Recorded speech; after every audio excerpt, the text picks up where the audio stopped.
Eu abro as portas do meu coração, te dou livre acesso, Senhor. Eu abro as portas do meu coração, te dou livre acesso. Pois com teu braço forte realizas prodígios. Pois com teu braço forte, Senhor, me ergues do chão. Olá, gente, que alegria! Estamos começando o programa Conhecendo a Palavra com Dom José Antônio Peruso. Quero acolher você que nos acompanha, você que faz parte da família Evangelizar, que está nos acompanhando via satélite, ou pelos canais abertos, ou pelas nossas redes sociais. Verdade, mês de agosto, mês das vocações, e a palavra de Deus é um alimento, verdadeiro alimento, além da oração, para as vocações. Pegue o seu caderno, pegue Bíblia, caneta e vamos juntos estudar Apocalipse, capítulo 10. Passo a palavra para o Dom José Antônio Peruso. Olá, meu irmão, minha irmã. Quero saudá-lo, saudá-la, onde estiver, aí na sua casa, desde a sala, quem sabe a cozinha, tem gente até no quarto, sala de estudos, onde estiver. Todo lugar é um excelente lugar para associar a nossa história com a palavra de Deus. Eu quero saudar, William, você, o nosso Vinícius.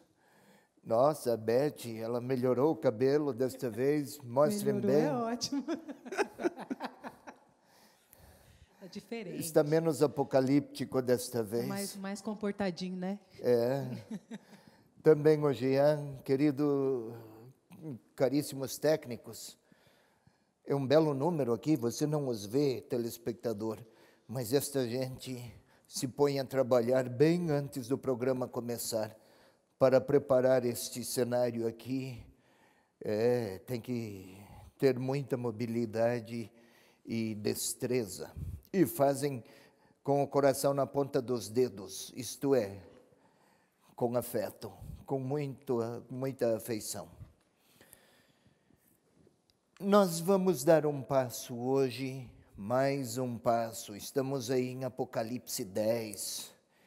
Estamos melhorando.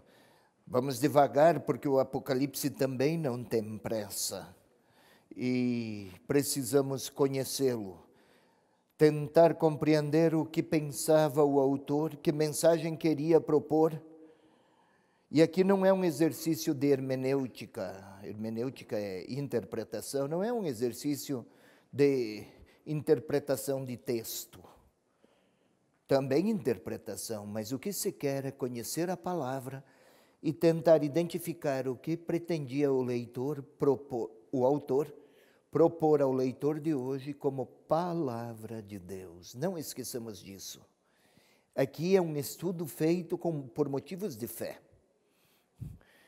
Também você, meu irmão, minha irmã, que conhece bem a linguagem de Libras, a Teresa está lá com seu sorriso, aqueles gestos formosos, tudo para que a palavra também penetre nos seus ouvidos e coração.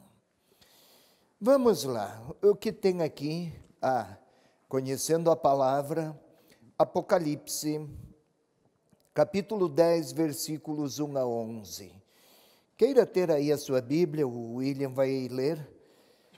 Ele não lerá às pressas, de maneira que você, telespectador, não estranhará eventuais diferenciações de tradução, uma vez que não queremos aqui discutir tradução.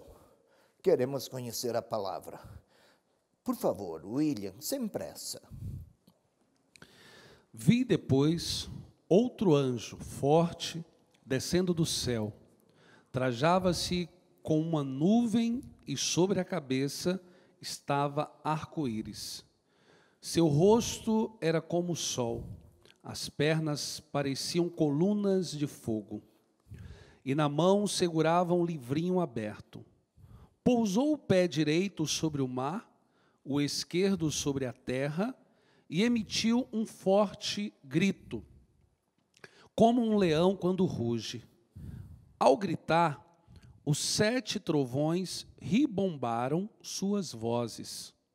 Quando os 7 trovões ribombaram, eu estava para escrever, mas ouvi do céu uma voz que me dizia: guarda em segredo que os 7 trovões falaram e não o escrevas. Nisto, o anjo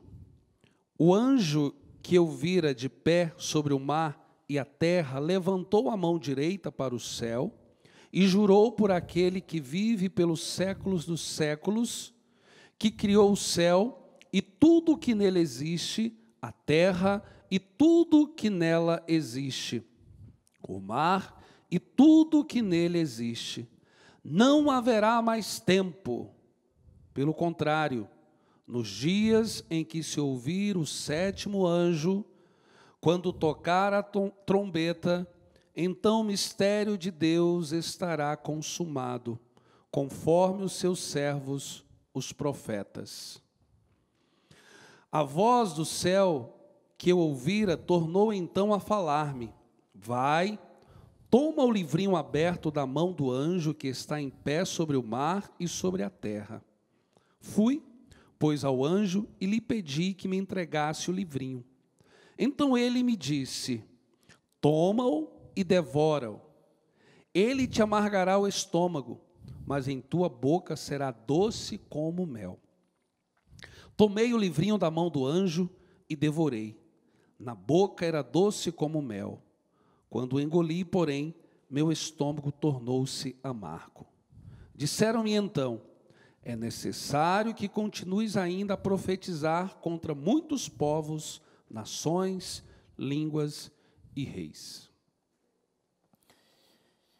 Então, meu irmão, minha irmã, temos aqui 11 versículos e não são tão aterradores quanto o 9 e o 10, aqueles gafanhotos com cabeças de leão, bocas de cavalo, caudas de escorpiões, saídos de umas fumaças e de enxofre. Depois que o anjo de nome Abismo abriu as portas do abismo e invadiram toda a terra, ou então, isso no capítulo 8, no capítulo 9, aqueles 200 milhões de cavaleiros que vinham do Eufrate, do rio Eufrates, melhor. Também aqueles cavalos, as caudas tinham serpentes, e suas couraças de fogo. Meu Deus do céu. Volto a recordar linguagem simbólica para falar do poder do mal, das potências demoníacas que agem na história. E quantas pessoas foram eliminadas, o poder da morte, o poder do mal, a rudeza e a dureza que impera na história lá onde Deus é calado e sua palavra tentam silenciar.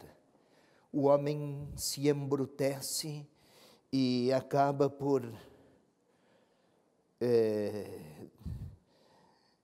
tornar-se demonizado também, agente das ações do mal, cuja imagem, Apolion, destruição, Abaddon, destruidor, destruição substantivo, destruidor, ou seja, um estado, e destruidor, a ação. Estou recordando, mas vamos devagar. Novamente eu quero recordar, mas é melhor que usemos e sirvamos-nos aqui do nosso mural e recordemos para ordenar um pouco a lembrança dos diferentes e temas sequentes, numa espécie de ordenamento temático, senão nós nos vemos aí mergulhados num enorme ensopado de imagens que podem nos confundir. Vamos lá, recordando o livro. Lembra, meu irmão, minha irmã, capítulo 5, um livro fechado com 7 selos, com escritas na frente e atrás, aquela situação angustiada do vidente: quem pode abrir o livro? Tem o plano de Deus para a salvação. A história humana, a história da humanidade lá está registrada. Abrir o livro significa revelar o que está para acontecer, desvelar, Apocalipse. Aqueles leitores são perseguidos, são desprezados, passam por períodos de grande acabrunhamento, rejeição. Hoje se fala em bullying, vamos dizer, mas não é esses nossos bullings originados de um tipo de cabelo ou de um time que prefere. Não. É rejeitar a pessoa e a fé que professam. Nesse quadro de perseguição e de rejeição, o autor escreve para revelar o que tem de maldade na história, extirpar o mal do mundo e recordar ao cristão, seguidor de Jesus Cristo, que se houver perseverança também vai herdar a vitória. Eu já repeti isso 1.100 vezes, porque sou insistente para ter diante dos olhos e dos ouvidos sempre uma espécie de frase eixo, que interpreta tudo. Cada imagem destas, por mais terrificante que possa se afigurar, por mais amedrontadora que se apresente, é apenas um momento de um grande enredo no qual a vitória de Deus será a última palavra, a vitória do Cordeiro, imolado, mas em pé. Também isso eu repeti muitas vezes já. Capítulo 5, os seus 7 selos. E os anjos começa o mal do mundo a se revelar, mas aqueles 144.000, 12 mil, Antigo Testamento, Novo Testamento, 1.000, um número enorme, quantificável, mas gigantesco. Os 144.000 serão salvos a despeito de perseguições e desgraças que possam eventualmente ser infligidas. Vamos mais, por favor, até chegarmos à abertura do 7º selo, e aí é no capítulo 8, as trombetas, ao abrir o 7º selo, surgem as trombetas. 7 trombetas, pareceria que ia acabar lá no 7º selo, agora começam trombetas. Uma gaveta menor que está dentro de uma gaveta maior, e ao abrir saem todas as aranhas e os escorpiões. As trombetas precedem a vinda de Deus, anunciando-a. Por mais que a cada trombeta que soe, ela possa ser um prenúncio de dias dramáticos que estão para desencadear-se, ainda assim este anúncio foi feito por uma trombeta, mediante ou precedido de uma trombeta. Quando a trombeta soa, sinal de que Deus está próximo. Isso eu não disse outras vezes, estou falando hoje. Então, cada trombeta que possa aparecer aí, ainda que desencadeie grandes acontecimentos dramáticos ou trágicos, tem os 3 ais, né? E cada ai daquele é ai mesmo. Ainda assim, se foi precedido pelo som de uma trombeta, é porque é Deus que está chegando. E o mal se rebela pela vitória do vitorioso que está se aproximando. Vamos um pouco mais. E o poder do mal, poder do demoníaco na história humana, isso se vê lá no capítulo 9, uma estrela que havia caído do céu sobre a terra. Estrela. Quase sempre a imagem está lá no céu, que brilha, que pretendeu roubar o lugar de Deus, que quis ser Deus de si mesmo, foi arrojado, expulso do céu. Veio parar na terra, imagens da mitologia antiga, da qual o autor se serviu. E o mal no mundo se explica por aqueles que se rebelaram contra Deus. Então é preciso libertar o mundo desta presença. Vendo-se ameaçados, a reação é a violência de quem é violento. Isso tudo é para recordar. E então agora nós vamos dar um passo, vamos começar os versículos. William, versículo 1.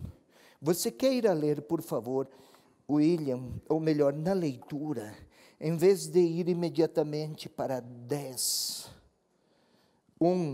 Você termina 9, 20, que vai até 21, daí começa 10, 1.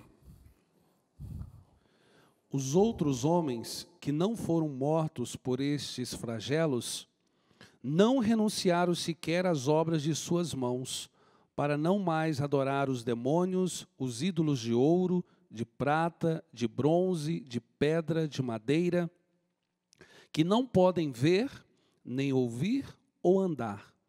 Não se converteram também de seus homicídios, magias, fornicações e roubos. Vi depois outro anjo, forte, descendo do céu. Está começando agora. Vi depois de todas aquelas cenas dramáticas, ameaçadoras, aterradoras, vi depois. Leia, por favor, recomece. Vi depois. Vi depois outro anjo, forte, descendo do céu. Trajava-se como uma nuvem e sobre a cabeça estava o arco-íris. Seu rosto era como o sol, as pernas pareciam colunas de fogo. Isto. Sobre sua cabeça estava o arco-íris. E aqui distração minha, um arco-íris. É diferente, um arco-íris é um fenômeno atmosférico, um arco-íris. O arco-íris é aquele substantivo próprio, definido, de caráter absoluto, é só aquele. Erro meu, perdi os cabelos, velhice que chega, senilidade que começa, e o William que se distrai. Será? Vamos lá dar um passo. Vamos compreender.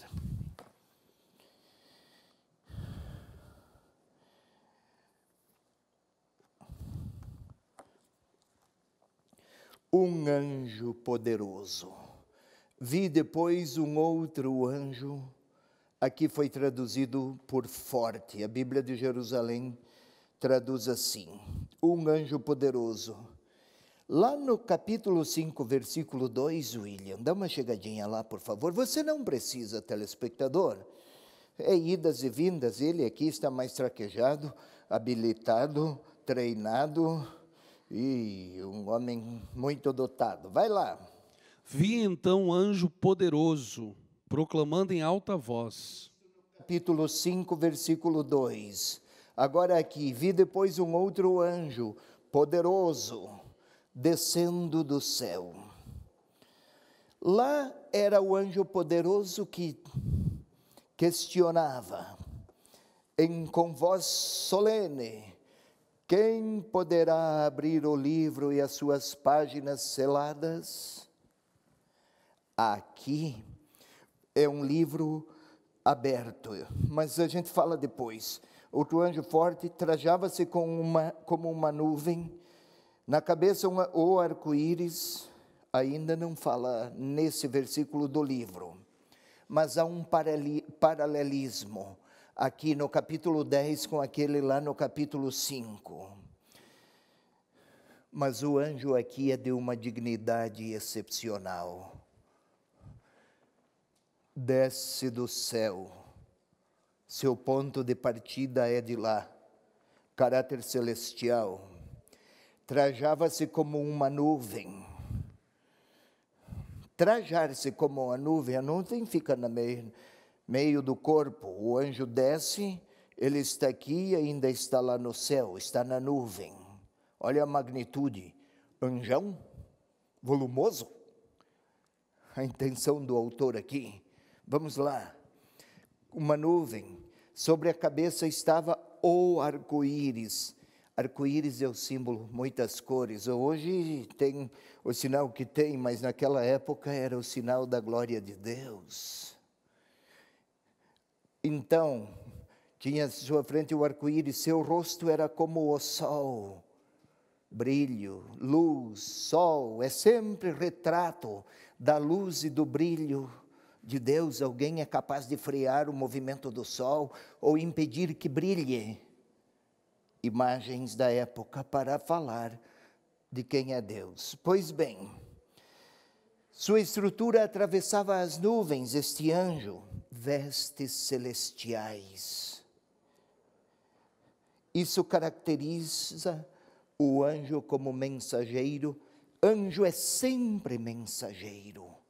Ele é mensageiro, mas está entre o céu e a terra, vestido de nuvens, arco-íris, de uma grandeza inimaginável, mas é mensageiro. Imagine, mensageiro de quem?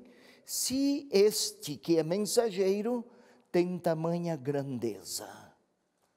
É isso que o autor quer que o leitor perceba. E se é de tamanha grandeza, que mensagem deve trazer? O autor está preparando o leitor.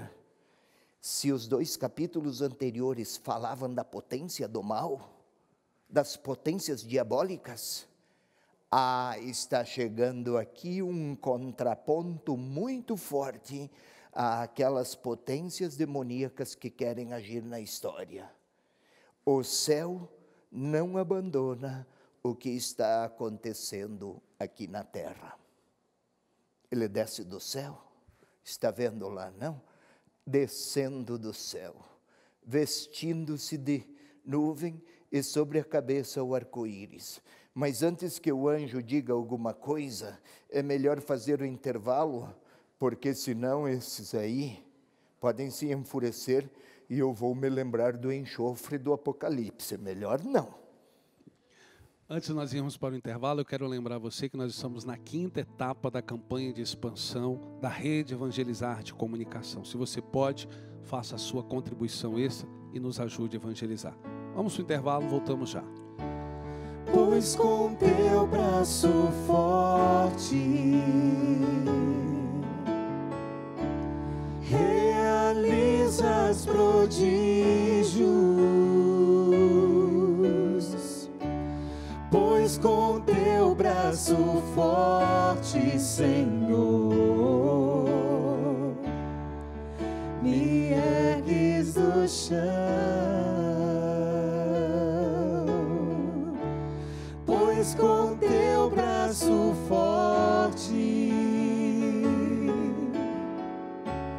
realizas prodígios.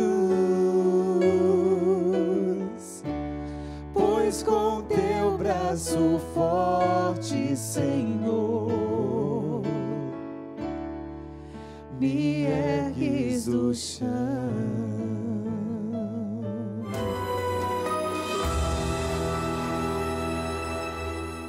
Não perca mais nenhum vídeo da TV Evangelizar. Inscreva-se agora!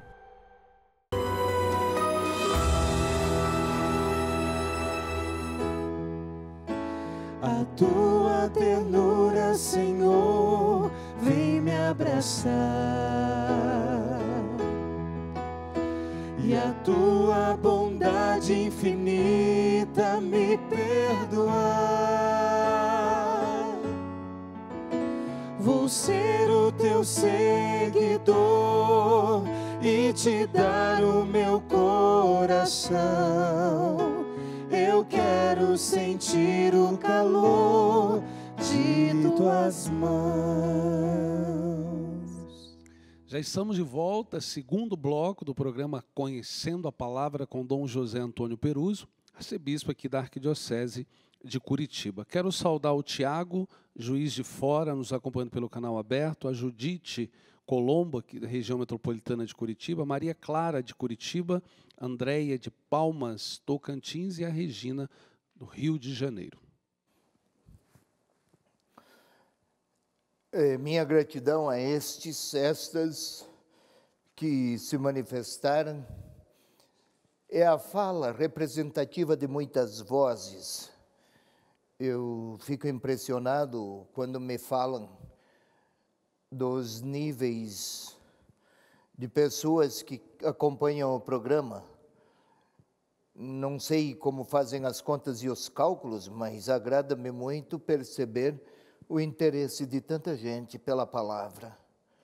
E se o Apocalipse não esconde os dramas da história, também é uma palavra que é uma voz, digamos assim, cuja última sonância e ressonância será a vitória de Deus do Cordeiro, sem aqui ignorar que os caminhos da vida são assinalados pelas potências adversárias de Deus que querem nos fascinar, nos enganar ou então torturar o destino humano.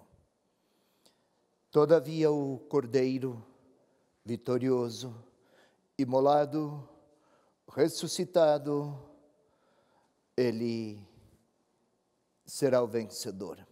É importante que se toque no tema da vitória em dias atuais, porque estamos na metade do ano e quantas dificuldades, quantos desafios, quantas interrogações e quantos desgastes de toda ordem.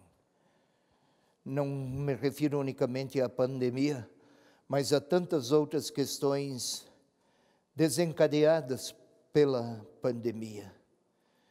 Tantos problemas familiares que, confinados na casa, afloraram com muita força, mas também econômicos. Quanto sofrimento para a nossa gente, os pobres, quanto desemprego, meu Deus, e quanta maldade, também quanta exploração.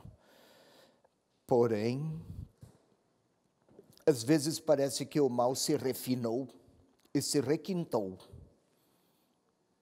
Não tem essas expressões tão escabrosas que às vezes nos deparamos, mas a potência de sofrimento que causa é muito grande, talvez até maior. E aí, nesse mundo, quem crê é chamado a ser um sinal de esperança. Retornemos, por favor. Vi depois um outro anjo, ainda não saímos do versículo 1.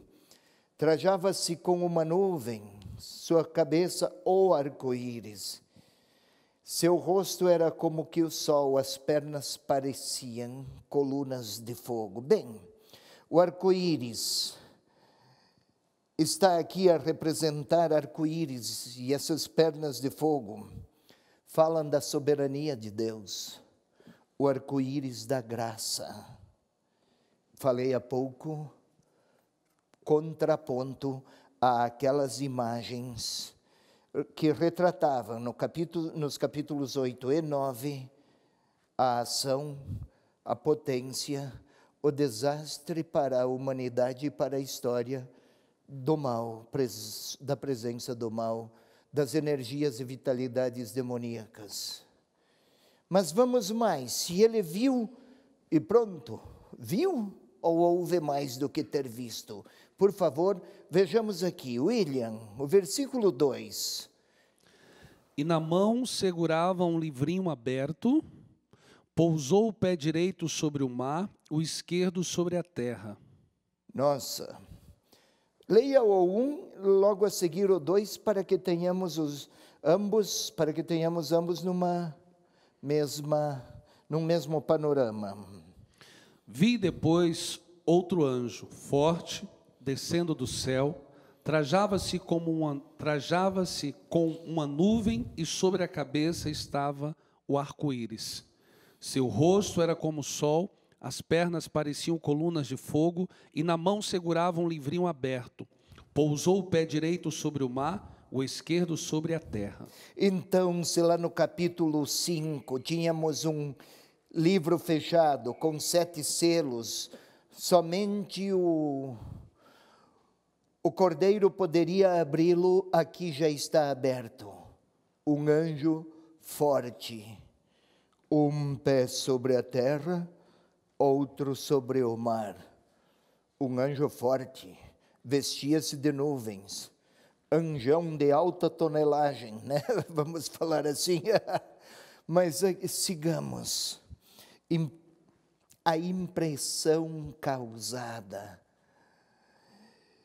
por aquela imagem imponente do anjo, tão solene e tão forte e poderoso, aquela imagem não é um fim em si mesmo. Telespectador, acompanhe comigo. Essa imagem quer realçar algo mais relevante. Olha aqui, um anjo grande, forte, vestido de nuvens, um pé sobre o mar, outro sobre a terra, com um livrinho. Até escreve no diminutivo. Esse contraponto, esse contraste, desculpe. O que intenciona o evangelista? Desculpe, o evangelista, o autor do Apocalipse. Vamos notar o seguinte: todas aquelas imagens de um anjo forte, grande, um pé sobre o mar e outro sobre a terra, tinha diante dele o arco-íris, pernas de fogo, todo um retrato que serve de moldura para uma pintura, para um quadro. O quadro, se tiver uma bela moldura, tudo contribui para melhorá-lo. Mas a moldura, sem o quadro, é apenas uma moldura. O centro das atenções é a pintura, é o quadro, não é? A moldura pode ajudar. Algo assim aqui. Um livrinho aberto. O profeta Ezequiel, lá no capítulo 2, versículo 8, até o capítulo 3, este profeta falava de um livrinho. E a imagem daqui do Apocalipse vem de lá. Comer o livrinho, isso para o profeta. Se lá no capítulo 5 o livro era fechado, aqui ele está aberto. Lá não era preciso, aqui não é preciso abri-lo. Aqui é pequeno, aberto, colocado na mão do anjo. Segurava um livrinho aberto. Pé direito sobre a terra. Indica a manifestação do anjo sobre o mundo inteiro.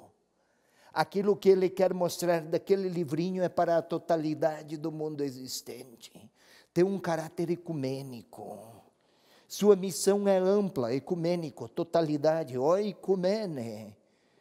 Ao mesmo tempo, ele vem desde o céu, uma espécie de unidade cósmica.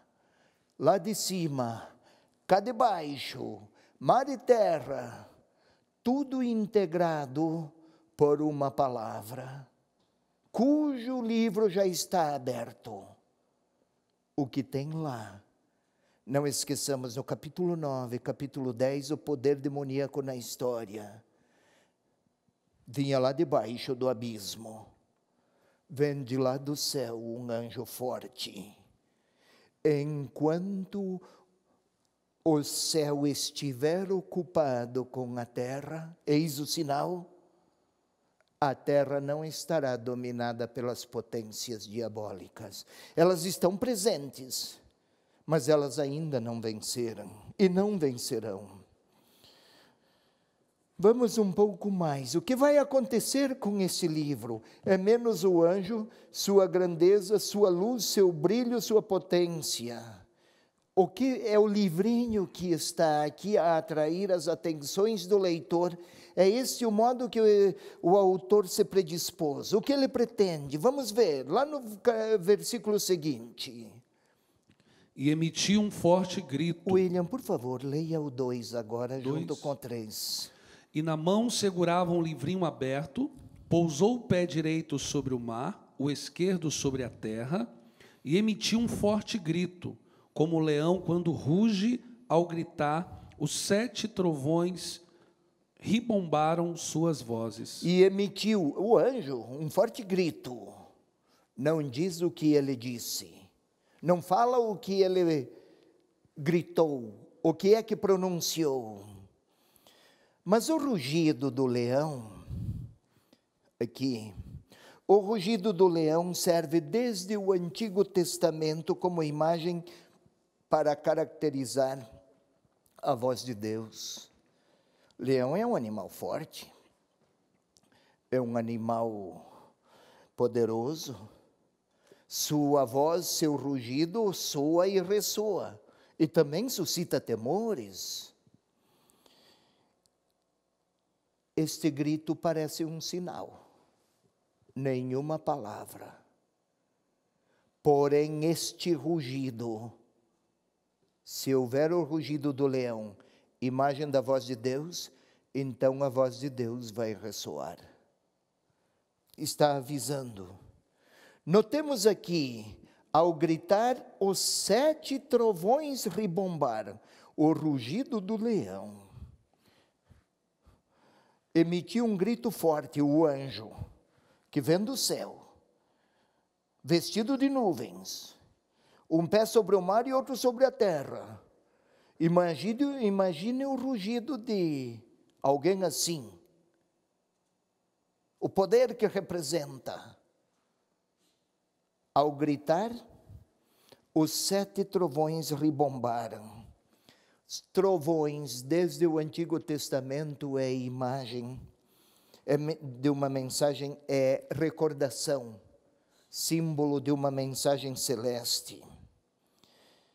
Em resposta ao grito do anjo, os 7 trovões se pronunciam. Isto o que está a dizer?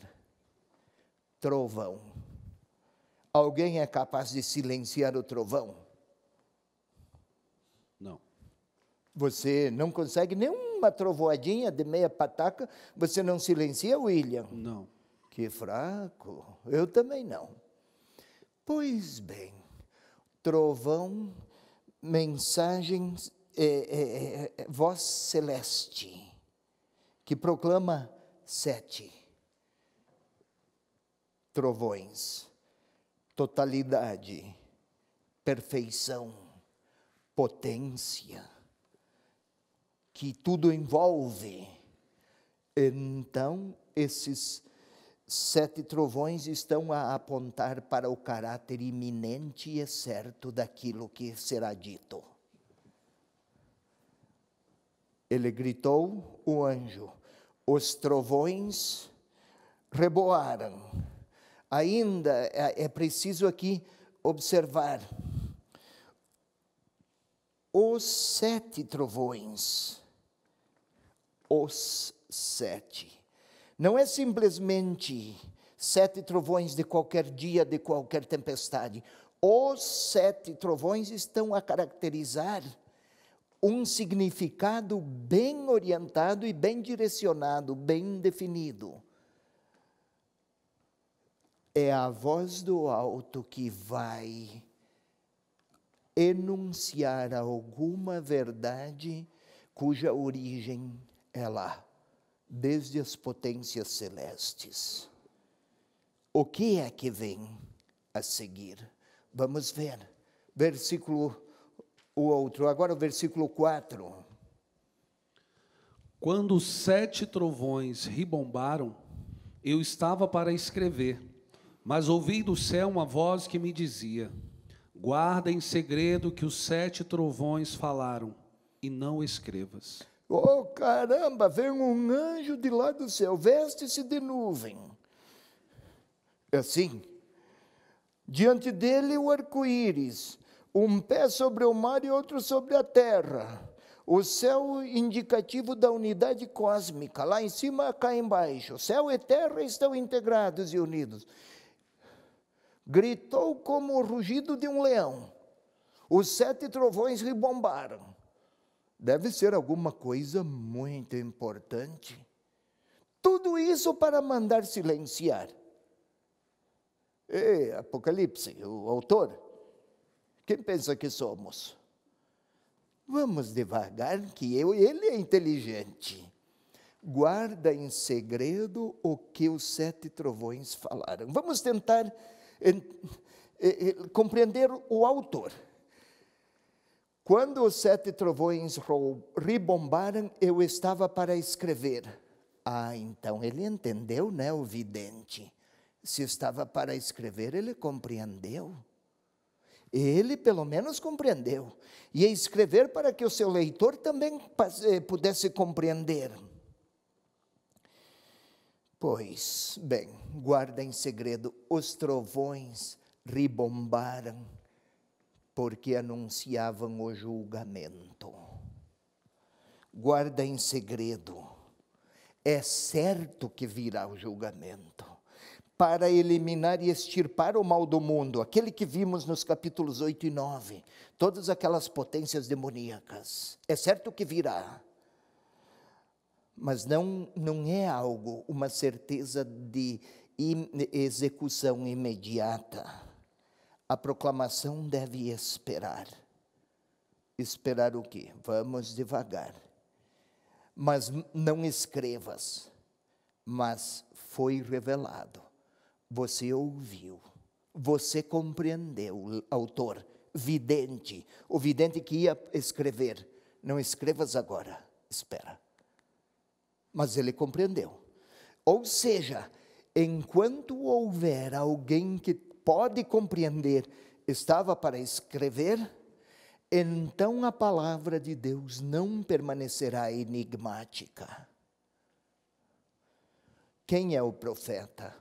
O profeta é aquele que fala aquilo que ouviu de Deus. Aqui esse é um profeta que escreve aquilo que viu e ouviu. Decisivo é que, mesmo em tempos de crise, de dor, de confusão, importante é que haja profetas que anunciam o que Deus quer revelar. Se fala antes ou fala depois, se interpreta agora ou depois, são caminhos históricos.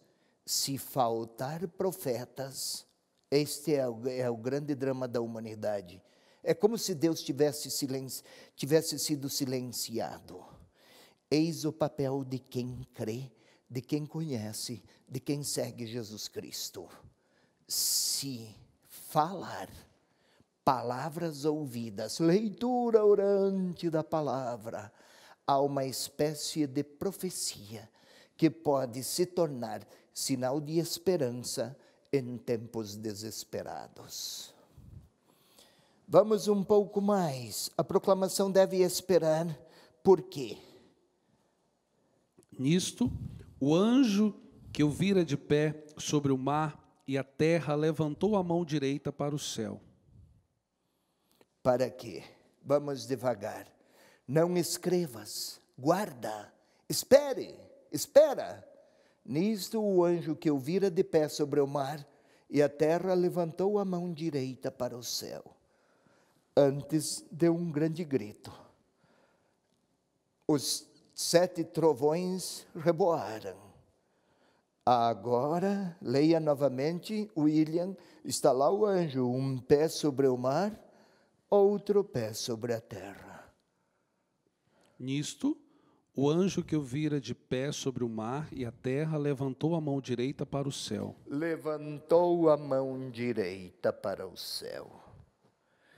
Eu estou fazendo também aqui uma espécie de encenação. Eu não sou anjo, viu? Isso é o William. Mas mesmo assim eu ergo a mão direita. Vamos observar. Essa imagem se baseia no texto, no trecho do livro de Daniel. É um livro apocalíptico, profeta Daniel, apocalíptico do Antigo Testamento. A mão direita, levantada. É a expressão ritual de quem está para assumir solenemente um juramento. Anjo, vestido de nuvens, forte, procedente do céu, está a fazer um juramento. O que é que ele vai jurar? Observemos. Vamos então ao versículo seguinte, por favor. E jurou por aquele que vive pelos séculos dos séculos, que criou o céu e tudo o que nele existe, a terra e tudo o que nela existe, o mar e tudo o que nele existe, não haverá mais tempo. Eu fiz eu entendi por que eu não estava, as coisas não coincidiam. Eu estou aqui com o versículo 7 e você lia o 6 e a confusão foi minha. O Apocalipse O senhor assusta. estava bem apressadinho agora dessa vez. Oi? O senhor ficou bem apressadinho agora, já foi para o 7. O anjo vai falar, eu preciso me concentrar. Voltemos aqui. E jurou por aquele que vive pelos séculos dos séculos. Jurar por Deus é a forma mais solene de juramento. Jurar por alguém é invocar, e se no caso é jurar pelo nome de Deus, é a mais alta autoridade. Jurar em nome de alguém é invocar o nome e esta pessoa como testemunha fiadora daquilo que eu estou dizendo. É ele o garantidor. Juro, olha aí, quem é o garantidor desta palavra? Queira ler novamente, William. E juro por aquele que vive pelos séculos dos séculos. O garantidor desta palavra que será dita é aquele que vive pelo século dos séculos. É o que mais?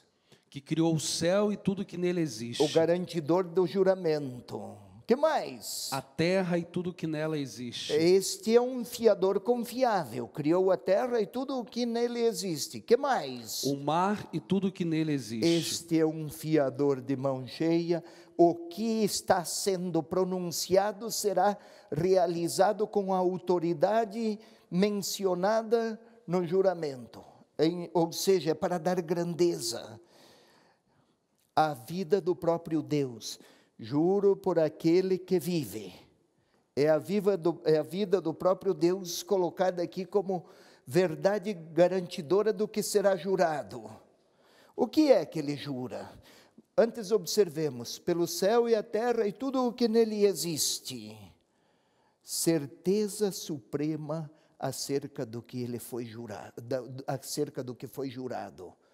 O céu, a terra, o mar, a história. Esta forma solene, pronunciada pelo anjo, mão erguida, é a linguagem para afirmar com grandeza e com certeza o que será pronunciado. O que será pronunciado será realizado. Quem garante? Aquele que fez tudo isso que foi mencionado, o céu, a terra, o mar e tudo o que nele existe. Veremos daqui a pouco o conteúdo do que foi jurado.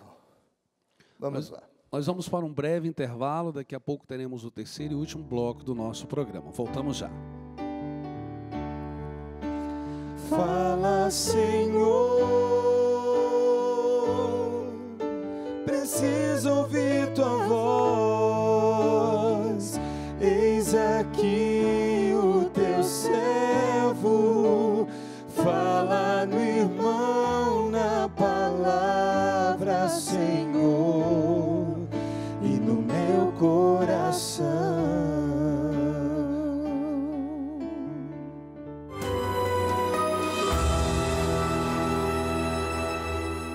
Não perca mais nenhum vídeo da TV Evangelizar. Inscreva-se agora.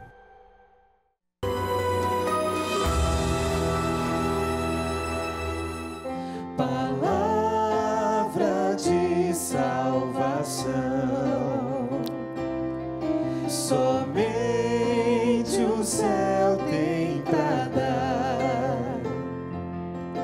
Por isso meu coração se abre para escutar. É isso aí, gente. Já estamos de volta, terceiro e último bloco. Dom Peruso ali junto com os músicos. E aqui vai a nossa saudação para o César de Maringá, Márcia de Fortaleza, Fátima de Recife, a Clara de São José dos Pinhais e a Rosângela de Campinas, São Paulo. E tantos outros mais.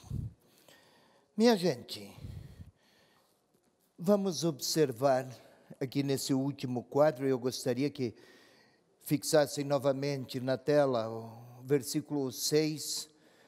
Jurou por aquele que vive pelos séculos dos séculos. Estava eu a explicar isso, mas a parte final, jurou o quê? Qual é o juramento? Qual é o conteúdo? Com toda a autoridade daquele que vive, daquele que criou o mar e tudo o que nele existe, daquele que criou o céu e tudo o que nele existe, e a terra e tudo o que nela existe. Nossa, parece que vai surgir um conteúdo tal do juramento, que a expressão e o seu enunciado pareceriam revelar todos os mistérios da história para a solenidade com que foi introduzido. Diz isso: não haverá mais tempo. Parece pouco. Ei, telespectador, meu irmão, minha irmã, lá no capítulo 9 e no capítulo 10, se você recorda, tinha aquelas imagens trágicas, amedrontadoras, aterrorizantes, daqueles 200 milhões de cavaleiros que viriam fazer violência. Fizeram 200 milhões, é imagem, claro, mas é uma história de violência. Seus cavalos tinham bocas como que de leão, fogo. As caudas dos cavalos eram serpentes. Tentem supor que quadro dramático e o caos que a história humana para o qual seria levada. Isso para recordar imagens das potências demoníacas atuando no mundo dos homens e mulheres. E então eu estou voltando aqui, não estou aqui fazendo circunlocuções, enrolando como se diz. Eu quero recordar para que compreendamos estas imagens dentro de um contexto. E então uma voz, eu vi também, uma voz que soou, um anjo, eu vi um anjo, um pé sobre o mar, outro sobre a terra, vestido de nuvens. É o contraponto celestial àquilo que procede de lá do abismo, Apolion, Abaddon, que vimos nos encontros anteriores, destruição e destruidor. Lá onde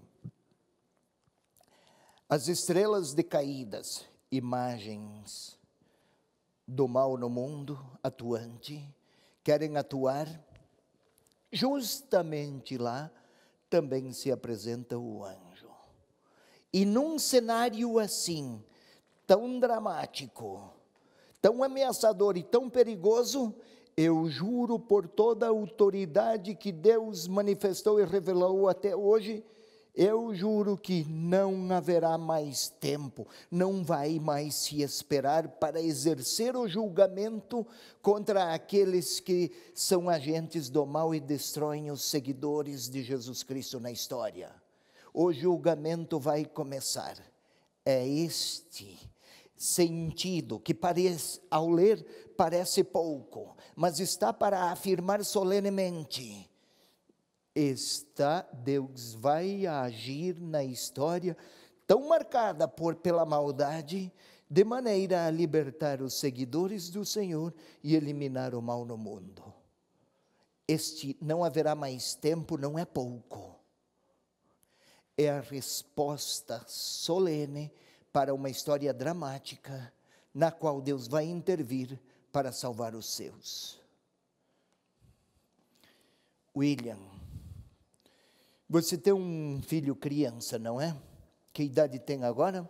Gabriel tem 6 anos. 6 anos. Quando ele tinha 2 ou 3 anos, que ele sonhava à noite, e tinha aqueles sonhos que acordava assustado, você ou a sua esposa, a mãe dele, ia até lá? Sim. E o que diziam a ele? Calma, filho, foi só um pesadelo. Você vai falar para ele, de 2, 3 anos, é um pesadelo, filho. O pai está aqui, filho. Também. A mãe está aqui. Parece algo risível para aquela criança desesperada. Aquela frase é portadora de serenidade. Vai dizer, é só um pesadelo. Ô, William. Hoje a gente fala o pesadelo, né? Já entende. Aquela época, de fato, o pai está aqui, calma. Né, Jean? Quer assina fazer... embaixo, Jean? Jean assina embaixo, olha lá. Quero fazer aqui uma bela imagem e se enreda em si mesmo. O pai. Pois bem, observemos, mas assim como para a criança, o pai está aqui. Não chore. A mãe está aqui. Que frase? A criança está gritando, a mãe corre lá. Por tudo que correu e movimentou-se, só por aquilo? Não, para a criança é o grande medo e o grande temor que tem. Aí o pai está aqui. Não haverá mais tempo. Mas falta soar a 7ª trombeta, né? Ela ainda não soou. Ei, telespectador, venha comigo. Observe, estou no capítulo 10, versículo 6. Mas venha comigo e vamos chegar ao capítulo 11. O que tem lá? Qual é o título na sua Bíblia, William? No capítulo 11 ali, as 2 testemunhas. 2 testemunhas. Já não haverá mais tempo. Não escreva. Espere um pouco. Lembra? Tem ainda o livrinho a ser digerido, engolido. Tem as 2 testemunhas. Lá no capítulo 11, versículo 14, é que tem a 7ª trombeta. Então, já não haverá mais tempo. E isto quer dizer, está prestes a acontecer. Está pronto para desencadear o julgamento de Deus. Vamos ao versículo seguinte, então. Pelo contrário, nos dias em que se ouvir o 7º anjo, quando tocar a trombeta, então o mistério de Deus estará consumado, conforme anunciou aos seus servos os profetas. Não haverá mais tempo, ao contrário. Nos dias em que se ouvir o 7º anjo, quando tocar a trombeta, então o mistério de Deus, foram 6 trombetas. No dia, ele está prestes a desencadear. O que falta então? Vamos ver. Pelo contrário, nos dias em que ouvir o 7º anjo, quando tocar a trombeta, então o mistério de Deus estará consumado. O que quer dizer aqui com mistérios de Deus? Por exemplo, no capítulo 1, versículo 20, pode ir até lá, William, 1, 20. Se você pode anotar, telespectador, ele lê e depois você faz uma verificação, para que não nos demoremos. Vamos tentar ver o que é esse tal de mistério de Deus. Quanto ao mistério das 7 estrelas que vistes em minha mão direita e aos 7 candelabros de ouro, as 7 estrelas são os anjos das 7 igrejas. Os mistérios de Deus é revelar o sentido recôndito de uma visão que ele teve, o sentido escondido, revelar o que Deus reservou para aqueles que forem fiéis a Jesus Cristo. Mistério de Deus não é algo enigmático, uma espécie de enigma a decifrar. Não é resultado de uma dedução intelectual. Não, o mistério é aquilo que Deus quer revelar de si. Você lembra o nome da sua senhora? Cristiane. Não vem primeira... com mais pegadinha, né? Oi? Não vem com mais pegadinhas, né? Não. Você lembra a primeira vez que você a viu? Sim. Certamente ela também lembra. Uns chegou antes ou depois e revelaram-se. Esse revelar-se não diz um conteúdo, mas naqueles olhares era como que se os segredos de um queriam se projetar para o outro.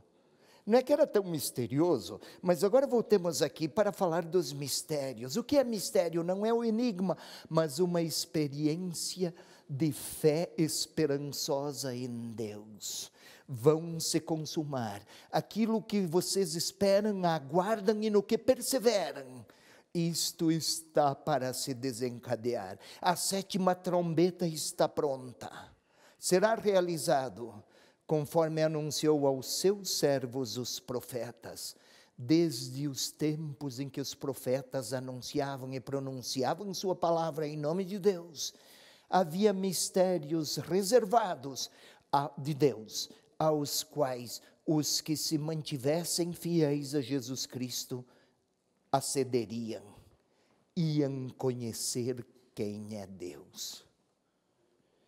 Mistério de Deus é conhecê-lo. Neste mundo tão dominado pelas potências diabólicas, algo será feito. Levantou a mão e jurou: mantenham-se firmes que algo vai se desencadear. Vamos um pouquinho.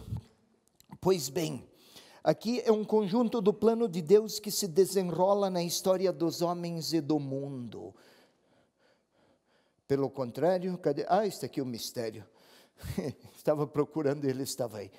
Não o mistério, só o escrito. Pois bem, estava aqui, está aqui, vai se revelar. O que está querendo apontar? A história não é obra do acaso ou de fatalidade, querido telespectador. Deus a conduz desde um começo para uma conclusão. Ainda que se interponham as potências demoníacas, a história, o mistério de Deus a favor daqueles que se mantiverem fiéis a Jesus Cristo, a história vai se desdobrar com um final vitorioso. Leitor que está tão marcado e atemorizado por tantas perseguições do Império Romano, no tempo do Apocalipse, eu juro, vai acontecer uma vitória que será definitiva. Estará consumado, conforme anunciou aos servos e os profetas. Bem, significa que os homens não estão entregues a si mesmos, que Deus não é indiferente ao que está acontecendo. Também interpela cada discípulo que crê, leve a sério a fé em Jesus, porque os mistérios de Deus vão se desdobrar em favor de dos que se mantiverem leais a Ele. É verdade que o Apocalipse É um livro que anuncia julgamento também.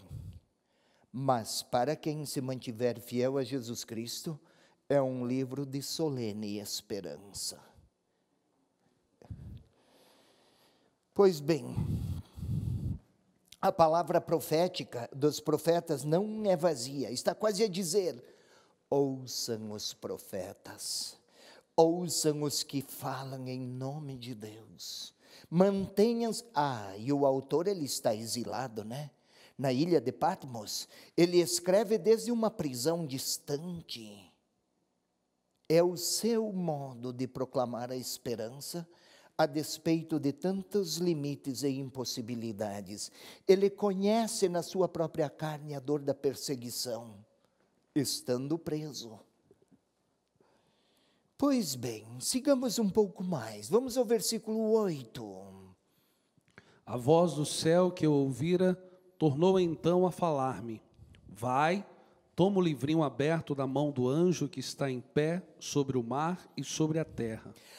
Aquela voz que foi dito: não escrevas. A quem foi dito: não escrevas? Esse que ouviu a voz: não escrevas, agora ele é o autor, né? Foi convidado a tomar o livrinho aberto. Tomar o livrinho. Não é simplesmente pega o livro, com licença. Peguei um livro. O sentido é outro. Apropria-se. Apropria-te dele. Integra este livro na tua existência. As mãos são o sinal das ações. O seu modo de agir que seja retrato, tradução operativa daquilo que tem aqui dentro do livro aberto.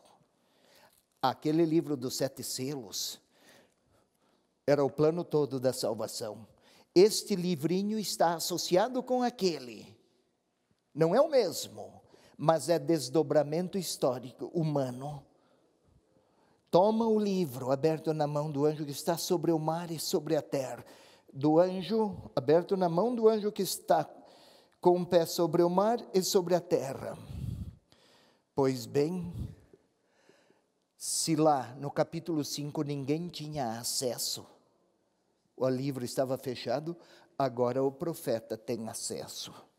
Vai tomar o livro e vai fazer o quê? Segurá-lo na mão?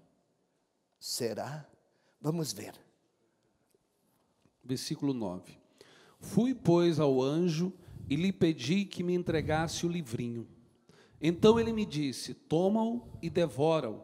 Ele te amargará o estômago, mas em tua boca será doce como mel. Esta é a imagem do livro do profeta Ezequiel.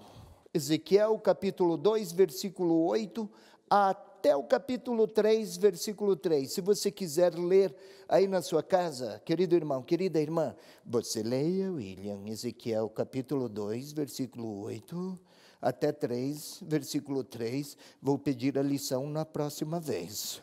Pois bem, sigamos. Vamos lá. Comer o livro. Comer para nós é ingerir um alimento. Comer na cultura oriental não é apenas o ato de ingerir um alimento, mas é levar para a minha interioridade e vai se transformar como parte de mim aquilo que eu integrar ao meu corpo. Toma esta palavra e integra até o mais profundo de tua interioridade, Senhor profeta vidente. Leva ao mais profundo de tua própria existência e devora-o. Ele te amargará no estômago, mas em tua boca será doce como o mel. É o profeta. O profeta é aquele que proclama a palavra em nome de Deus. Leva para dentro de ti, Senhor profeta, fala aquilo que faz parte de você mesmo. Dá testemunho. que tua voz seja a voz da palavra do livrinho, que é o livro, a palavra de Deus. E amargo no estômago.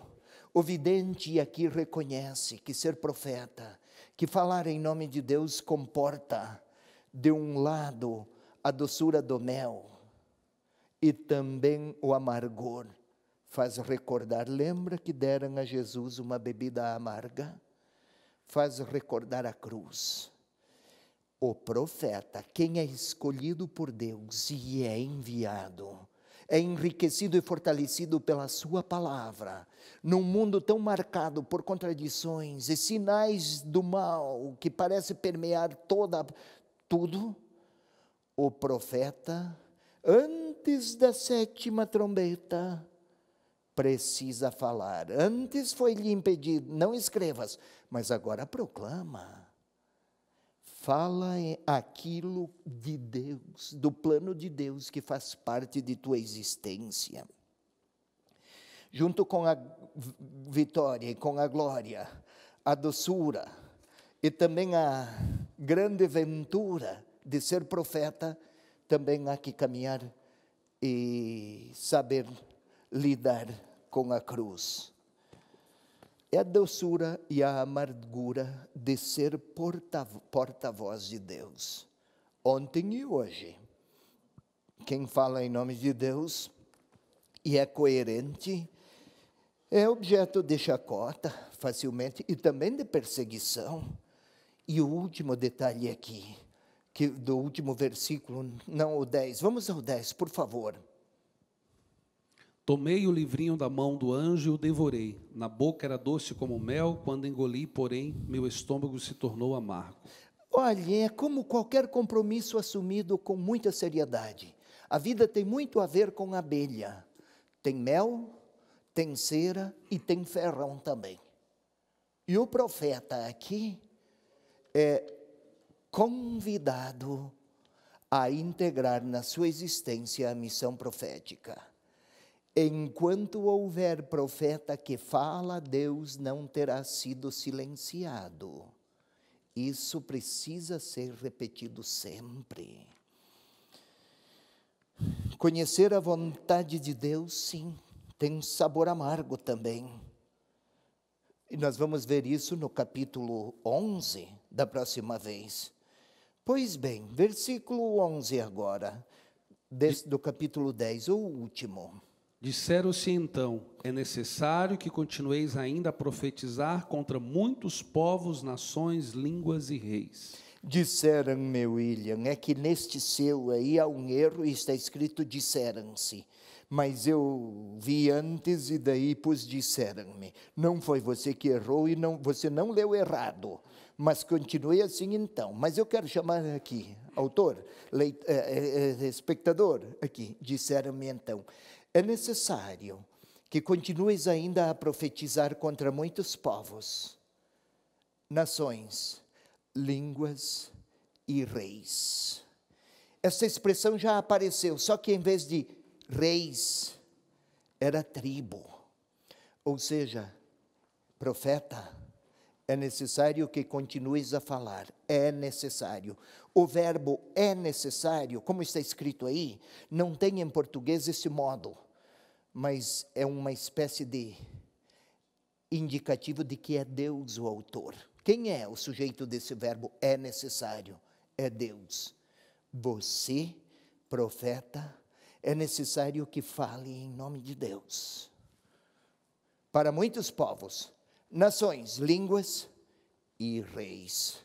Ou seja, telespectador, eu não estou mudando nada aqui do nosso texto, mas está a indicar não a política partidária, mas falar com quem toma decisões com desdobramento sobre o destino de um povo. Que não falte a palavra de Deus, senão prevalecerá a opressão de quem se afeiçoa e se apega ao poder. Outrora e agora. E dessas coisas vemos todos os dias, não? Não podemos silenciar os profetas. Isso não é tomar partido de nada. De esquerda, de direita e tudo isso que se fala por aí a toda hora. É verdade aquela palavra pela qual quem a pronuncia é capaz até de sofrer. Aqui, a palavra que é também amarga. A gente continua. Estamos chegando ao final do nosso programa. Quero agradecer você que acompanha a TV Evangelizar. Se inscreva no nosso canal do YouTube, youtube.com/TV Evangelizar Oficial. Até o próximo programa. Evangelizar é preciso. É fácil dizer sim, é fácil dizer não, mas dói depois do sim e dói depois do não. A palavra do Senhor, depois que ela passou, nada mais será do jeito que já foi. A palavra do Senhor, depois que ela passou,